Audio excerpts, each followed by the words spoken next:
Hello नमस्कार दोस्तों, मैं अरुण राव मैथ्स पर आपका स्वागत करता हूं। आज जो हम क्वेश्चन करने वाले हैं वो होंगे मिश्रण तथा ताजे सूखे फलों पर बेस्ड क्वेश्चन। मिश्रण तथा ताजे सूखे फलों के क्वेश्चंस जो होते हैं उन पे बच्चे हमेशा कंफ्यूजन में रहते हैं, तो आज मैं उनकी एकदम राइट और बेस्ट अप्रोच से आपको क्वेश्चन कराने वाला हूँ।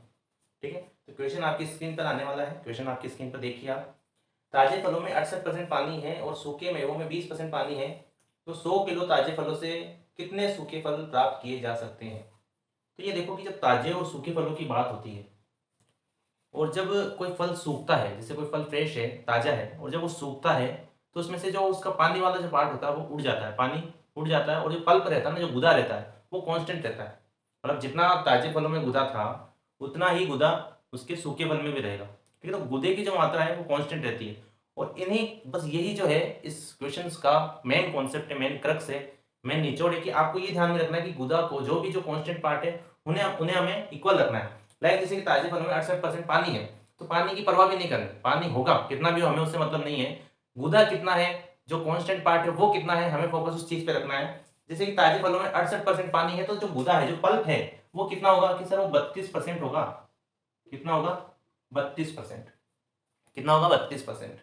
और सूखे में वो 20% पानी है, पानी से मतलब ही नहीं रखना, हमें मतलब रखना है पल्प से। तो 20% अगर पानी है तो पल्प कितना होगा कि सर 80%। तो जो सेकंड पार्ट है उसमें कितना हो गया सर? 80% पल्प हो गया। ठीक है, यहां पर आप देखिए जो पल्प था वो 32 से कितना हो गया कि सर 80 हो गया पल्प। यहां पर भी पल्प, यानी जो पल्प का परसेंटेज है, पहले 32% था, अब 80% हो गया। ये कांस्टेंट टर्म है अपने पास, मतलब पल्प कांस्टेंट रहेगा। पल्प क्या रहेगा?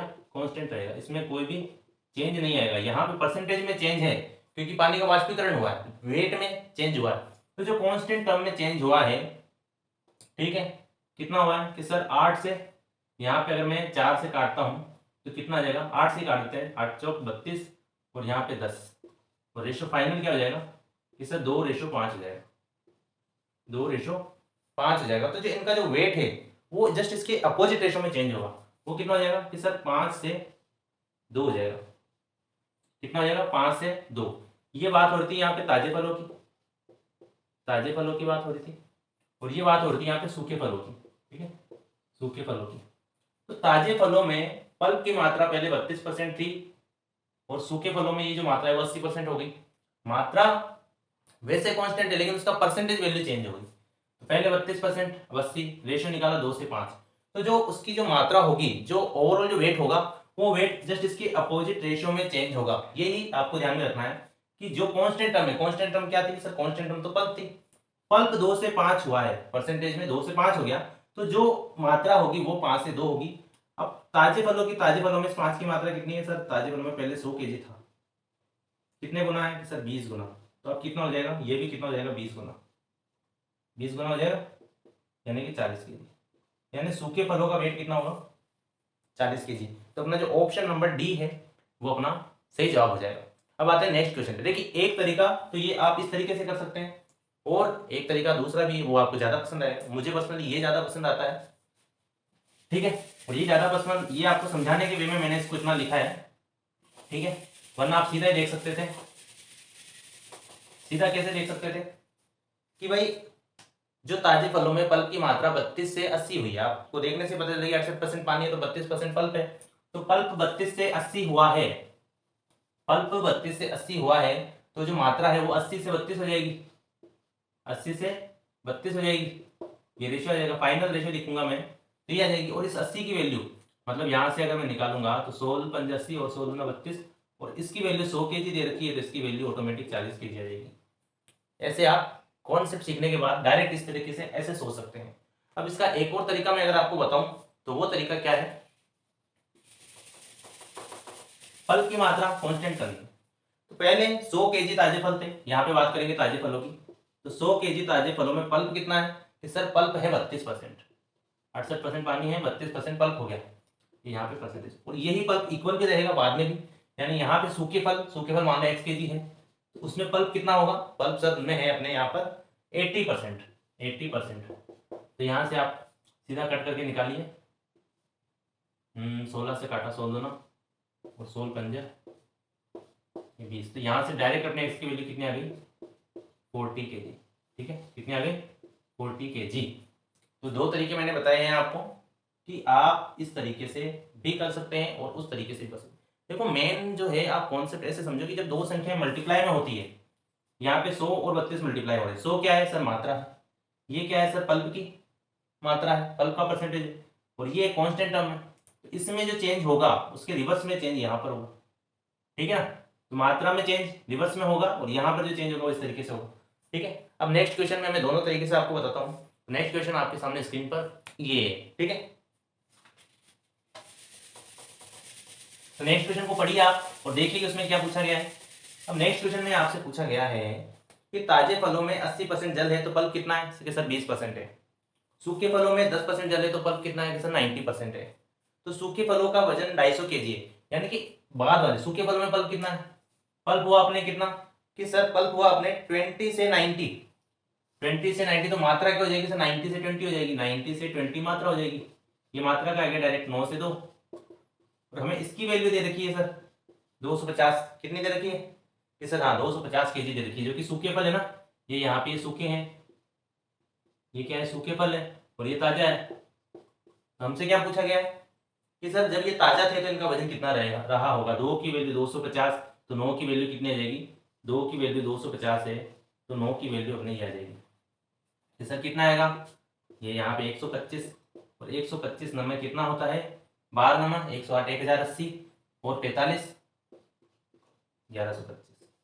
तो 1125 kg ताजे फलों का हो गया। ठीक है, एक तो तरीका ये जो मैंने आपको बताया था, डायरेक्ट आप रेशियो निकाला। देखो दिमाग में सोचो, आप इसको 20-90 लिखते फिर कट करके रिवर्स करते, तो वो प्रोसेस तो दिमाग में ही है ना कि हमें करना क्या है, तो हम क्यों ना उन स्टेप को दिमाग में करें। मैं डायरेक्ट ही 90 से 20 का रेशियो लिखूंगा और फिर डायरेक्ट इसको सोल्व करूंगा।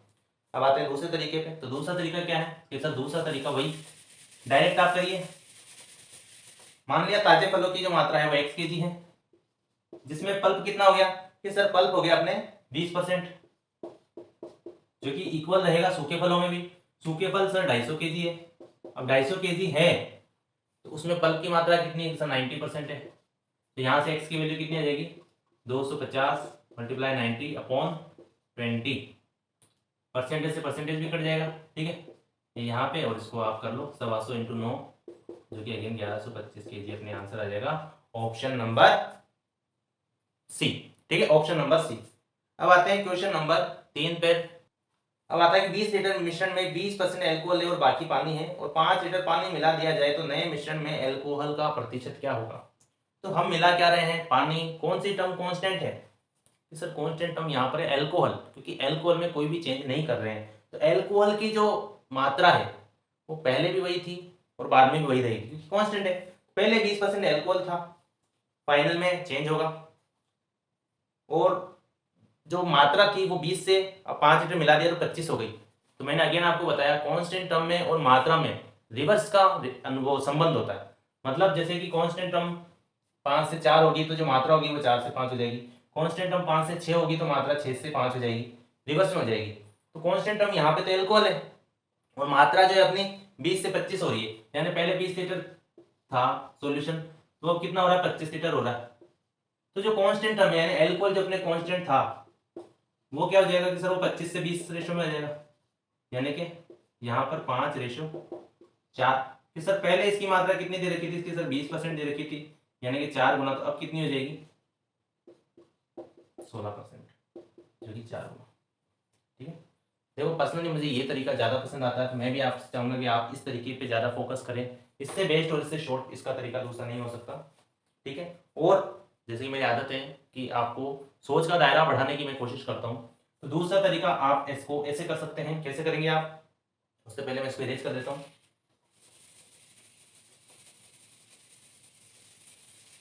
पहले 20 लीटर था, 20 लीटर में एल्कोहल 20% था, 20 लीटर में एल्कोहल हो गया अपने 20%, इसको मैं हटा देता हूँ। ठीक है, और अब 25 लीटर ये मात्रा एल्कोहल की है, जो कि अब अपन ने 25 लीटर कर दिया उसको, मतलब 5 लीटर पानी मिलाया तो 25% हो गया। तो इस 25% में ये कितना हो जाएगा, बस बात यही है। 5 से कट किया, 5 4 बार, फिर 4 बार ये। ठीक है, यहाँ पर ये 25 लीटर 25 लीटर, ये 4 चौक 16 परसेंटेज में आएगा। ठीक है, 4 चौक 16%। ठीक है, ये भी आसान तरीका है। वो भी आसान तरीका था। सब सोचने का है कि आप किस तरीके से प्रीफर करते हो। दोनों ही तरीके अपने आप में बेस्ट हैं। अब नेक्स्ट क्वेश्चन पे आते हैं। 75 किलो चीनी के घोल में 30% चीनी है, फिर उस घोल में कितनी और चीनी मिलाई जाए कि चीनी का जो प्रतिशत है वो 70% हो जाए। तो अब अगेन इस बार क्या मिला रहे हैं अपन, चीनी मिला रहे हैं, तो कांस्टेंट टर्म क्या है सर, कांस्टेंट टर्म इस बार पानी है। तो हमारा जो फोकस होता है वो किस पर होगा, कांस्टेंट टर्म पर, यानी कि पानी पर होगा। तो सर पानी जो है पहले 30% चीनी थी, तो पानी कितना था, तो सर पानी था 70%।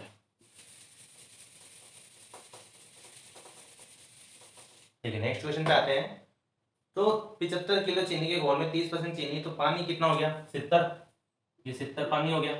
अब ये पानी 70 से कितना हो रहा है सर, 30 हो रहा है, 70 से 30 हो रहा है। तो जो मात्रा है वो 30 से कितनी हो जाएगी, तो सर 30 से 70 हो जाएगी, यानी कि सर रेशो आ जाएगा 3 से 7 का।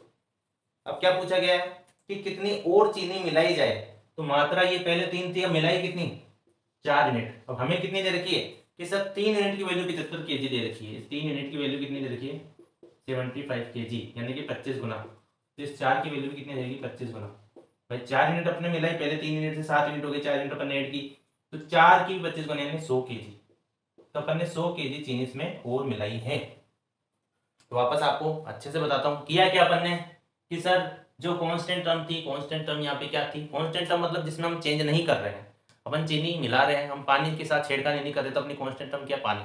पानी का परसेंटेज देखो कि सर पानी का परसेंटेज क्या हुआ कि सर पहले 70% पानी था, 30 हो गया। तो जो मात्रा है सॉल्यूशन की वो 30 से 70 हो जाएगी। तो ये जो है ये मात्रा का रेशो है, ये जो रेशो आया वो किसका है, मात्रा का रेशो है, कि 30 से 70। अब मात्रा 30 से 70 यानी 3-7 का रेशो हुआ।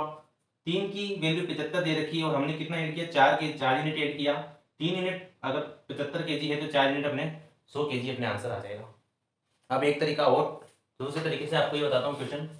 तो दूसरे तरीके में क्या है, बेहद ही आसान, बेहद ही ईजी, बहुत ही ब्यूटीफुल तरीका है जो कि आपको पसंद आने वाला है। 75 केजी चीनी के घोल में 30% चीनी है, अब उस घोल में कितनी और चीनी मिलाई जाए कि घोल में चीनी का परसेंट 70% हो जाए। तो क्या करना है हमें, एक तरीके, इसको 3 तरीके से बताऊंगा मैं आपको, ठीक है। एक तरीका तो ये हो गया। दूसरा तरीका है कि यहाँ पर देखो चीनी 30% है जिसको 70% करना है, तो पानी की मात्रा देखो, पानी जो कॉन्स्टेंट है उस पर फोकस करेंगे। तो पहले जो है 75 केजी था, पानी कितना हो गया कि सर पानी अपने 70% है, 30% चीनी है तो पानी 70% है। अब जो कि ये सेम रहेगा, यानी x केजी हो गया भाई पानी, अब उसमें चीनी और मिला दी, तो अब जो फाइनल मिक्सचर हो गया, ये इनिशियल मिक्सचर था, अब उसमें अपन ने कुछ ऐड किया तो वो ये फाइनल मिक्सचर हो गया। और फाइनल में जो पानी की मात्रा है वो कितनी हो गई सर 30%। तो इस x की वैल्यू कितनी आएगी, यहाँ से 0 से 0 गया, 25 25 70 175 केजी x। अब फाइनल मिक्सचर यानी चीनी मिलाने के बाद कितना गया 175 केजी, यानी कितना मिलाया अपन ने, पहले 75 केजी था और अब 175, यानी 75 से 175 हो गया, तो 100 केजी अपन ने ऐड किया ना, 100 केजी अपन ने ऐड किया। तो ये ऐड की गई मात्रा ही अपन से पूछी थी भाई कितनी चीनी आपने ऐड की, तो 100 केजी अपने आंसर आ जाएगा। एक तरीका ये हो गया। अब आते हैं तीसरे तरीके पे कि सर इस क्वेश्चन को तीसरे और कैसे सोचा जा सकता है। तो और सोचने के लिए आप, एक तरीका होता है मिक्सचर एंड एलिगेशन का तरीका, ठीक है। उस तरीके से मैं आपको बताता हूं कि कोई भी चीज है, 75 केजी के घोल में 30% चीनी है, 30% चीनी है, यहाँ पे ये एक मिक्सचर हो गया जिसमें 30% चीनी है। अब क्या हुआ, मैं उसमें कुछ चीनी ऐड कर रहा हूँ। अब जो चीनी ऐड कर रहा हूँ प्योर चीनी है, अपने आप में 100% है, तो जो सेकंड जो है वो 100% में इसमें ऐड कर रहा हूँ क्योंकि ये चीनी है। तो ये कितना हो जाएगा ओवरऑल 70%। तो यहाँ पर जो रेशियो आ जाएगा वो कितना आ जाएगा, ये पहले वाले का आएगा, और ये जो अपन ने ऐड की, जो अपन ने ऐड की उसका है। तो यहाँ पे ये 30 आ जाएगा और यहाँ पर ये 40, तो रेशियो क्या आ जाएगा 3:4। तो 3 की वैल्यू 75 है, डेढ़ कितनी करी 4 यूनिट, यानी 25 गुना 100 केजी।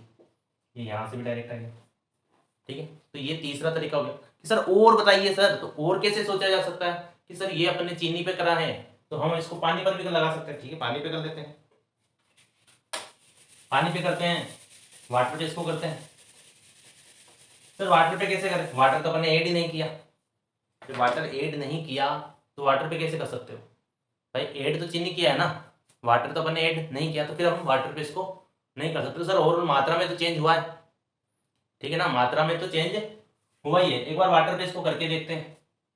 भाई आपने ऐड चीनी की है, वाटर तो ऐड ही नहीं किया, वो तो कांस्टेंट ही है, वो तो कांस्टेंट ही है, लेकिन मान लो वो कांस्टेंट है, लेकिन जैसे मान लो मैंने 0% ऐड किया, मैं ये कह सकता हूँ कि मैंने 0% वाटर ऐड किया, कांस्टेंट टर्म है मतलब मैंने 0% ऐड किया। तो बस यही चीज है, देखो maths all about numbers, numbers के साथ खेलना ही मैथ्स है। ठीक है, हम नंबर्स के साथ खेल रहे हैं। भाई पहले कितना था कि सर 30% चीनी है, तो 70% क्या हो गया कि सर 70% अपने क्या हो गया, वाटर हो गया। अब ऐसे मिला तो चीनी रहे हैं, अब चीनी में वाटर कितना है कि सर उसमें वाटर है 0%, तो इसमें 0% अपन मिला रहे हैं, 70% था 0%। अब फाइनल आया, फाइनल में 70% क्या है कि सर चीनी है, तो वाटर कितना है कि सर 30% है, 30% वाटर हो गया। तो सर रेशो क्या आया कि रेशो 3:4 का आ गया, 30 में से 0 गया 30 आ गया, यहाँ पे 30, और 70 में से 30 गया तो 40, ये कितना आ जाएगा 3:4, 3 की वैल्यू 75 kg, और जो भी ऐड किया, ऐड वाटर किया 4 kg, सर वाटर तो ऐड किया ना भाई, 0% किया अपन ने ऐड, तो 3 की वैल्यू 75, तो 4 की वैल्यू 100 kg। ठीक है, आई बात समझ में कि सर और तरीके से भी है क्या, तरीके बहुत है, बहुत तरीके हैं। ठीक है, आप सोच का दायरा बढ़ाओ, आप क्वेश्चन को कितने, जब भी आप प्रैक्टिस करो तो आप क्वेश्चन को थोड़ा सा वक्त दो, उसको मल्टीपल तरीके से करने की कोशिश करो, तब जाकर के आप उस क्वेश्चन के बारे में और ज़्यादा इन्फॉर्मेशन गेदर कर सकते हैं, और उस क्वेश्चन को एग्जाम में बेटर अप्रोच से आप सोल्व कर सकते हैं। ठीक है, एक ही तरीके की प्रैक्टिस करना तो वो रटने के बराबर हो जाएगा, रटना नहीं है, कॉन्सेप्ट को समझना है। ठीक है, यहाँ पर तो ये आपके सामने ये क्वेश्चन हो गया। अब आते हैं नेक्स्ट क्वेश्चन पे, जो कि इस वीडियो का लास्ट क्वेश्चन होगा, उस पर अच्छे से फोकस करिएगा। तो बजा ले चुटकी, चुटकी बजाए, ये क्वेश्चन आएगा। ठीक है, अब चीनी के 6 लीटर घोल में 5% नमक के वाष्प द्वारा इस घोल में 1 लीटर पानी निकाल दिया जाता है, तो शेष बचे घोल में चीनी का प्रतिशत क्या होगा। तो यहाँ पे छेड़खानी कर रहे हैं अपन पानी के साथ। ठीक है, यहाँ पर छेड़खानी कर रहे हैं पानी के साथ, चीनी के घोल के साथ कोई भी छेड़खानी अपन ने नहीं करी, चीनी का घोल कांस्टेंट है, तो चीनी जो है अपने 5 से कितनी हो रही है, सर वही तो निकालनी है, कांस्टेंट हम निकालनी, तो फिर मात्रा देखो, क्योंकि मात्रा के रिवर्स में तो चेंज होगा, तो मात्रा कितनी है सर, 6 लीटर का घोल था, 1 लीटर वाष्पित हो गया, तो 5 लीटर का घोल हो गया, तो 6 से 5 हो गई मात्रा, सर मात्रा तो 6 से 5 हो गई, मात्रा 6 से 5 हो गई, तो जो कांस्टेंट टर्म है, कांस्टेंट टर्म क्या है कि सर कांस्टेंट टर्म तो यहाँ पर चीनी है, तो चीनी कितनी हो जाएगी कि सर चीनी तो अपनी हो जाएगी, तो चीनी बिल्कुल पसंद नहीं है हमको, क्यों, ये वाली घर वाली नहीं, वो वाली चीनी, तो ये चीनी जो है ये अलग है, अपने घर वाली चीनी। ठीक है, तो जब मात्रा 6 से 5 हुई है, तो जो चीनी है वो 5 से क्या हो जाएगी, तो सर 5 से 6 हो जाएगी। तो पहले इस 5 की वैल्यू कितनी दे रखी थी, सर इस 5 की वैल्यू तो हमें 5% दे रखी है, तो इस 5 की वैल्यू हमें 5% दे रखी है, तो इस 6 की वैल्यू कितनी हो जाएगी कि सर 6%, और ये अपने फाइनल आंसर आ गया। तो उम्मीद है कि आपको ताजे सूखे पले वाले क्वेश्चंस और मिश्रण वाले क्वेश्चंस आपको समझ में आए हैं, और वीडियो आपको अच्छा लगा होगा। ठीक है, तो अगर आपको ये वीडियो पसंद आता है, तो आपसे सिर्फ एक ही रिक्वेस्ट है, एक ही, कि आप मुझे किस तरह से सपोर्ट कर सकते हैं, आप इस वीडियो को अपने जितने भी लाइब्रेरी ग्रुप्स है, ठीक है, वहाँ पर शेयर कीजिए, अपने फ्रेंड्स के साथ शेयर कीजिए, जितना ज़्यादा आप शेयर कर सकते हो, आपकी तरफ से मुझे सिर्फ यही सपोर्ट चाहिए। ठीक है, तो धन्यवाद, मिलते हैं नेक्स्ट वीडियो में नेक्स्ट अच्छे टॉपिक पर।